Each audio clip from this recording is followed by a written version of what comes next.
अपूरणीय क्षति है और राजकीय क्षति है। पूरा राज्य शोक मना रहा है और ऐसे समय में हम लोगों के लिए परीक्षा का भी समय है। एक तरफ से विषम गुरु जी का जाना और ऊपर से ये चाहे पार्ट 1 रहे चाहे पार्ट 2 रहे, इस सरकार को हमेशा इस तरह की त्रासदियाँ झेलनी पड़ी है। सत सत नमन, भगवान उनके आत्मा को शांति प्रदान करें।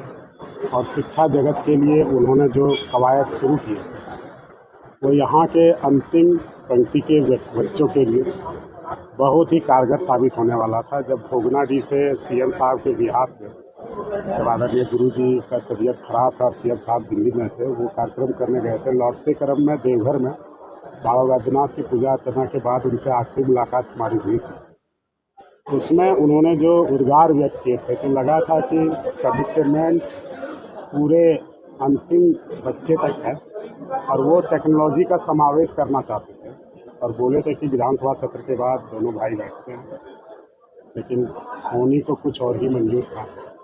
हम सब स्तब्ध हैं और ऐसे समय में जब एक से एक घटनाएं हो रही हैं, हम लोगों को पता नहीं कौन सी गलती कर दी है, किस तरह की त्रासदियों को झेलना पड़ रहा है।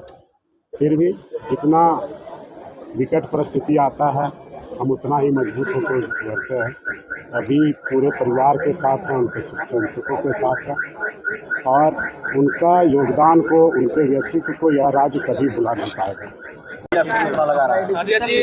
शिक्षा मंत्री नहीं रहे, क्या कहेंगे आप? इतनी बड़ी क्षति आप देख रहे हैं। देखिए, हमारे झारखंड के लिए बहुत बड़ी क्षति हुई।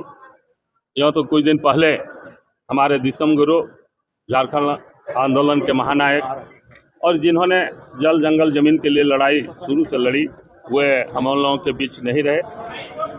आज उनका ब्रह्मभोज और ये कार्यक्रम है नेवरा में। इसी दिन आज हमारे बीच जो शिक्षा मंत्री झारखंड के रामदास सोरेन जी थे, बहुत ही सरल मृदु स्वभाव के व्यक्ति थे और 30 तारीख को जिस दिन उनकी घटना घटी घर में, एक दिन पहले हम लोग गठबंधन की बैठक में साथ ही बैठे हुए थे और आपस में हम लोग झारखंड के शिक्षा के संबंध में चर्चा कर रहे थे।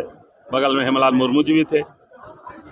लेकिन आज दिल्ली में भी जब उनका इलाज चल रहा था, वहाँ भी मैं गया, उनको देखा और डॉक्टर लोग काफ़ी प्रयास कर रहे थे कि, लेकिन ऑपरेशन नहीं हो पाया, जिस कारण हम लोगों के बीच नहीं रहे। उनके शोक संतप्त परिवार को मैं अपनी ओर से पूरी सांत्वना देता हूं और भगवान अपने चरणों में उनको स्थान दे। इनके नहीं रहने से हमारे झारखंड को बहुत बड़ी क्षति हुई है, यह अपूरणीय क्षति है।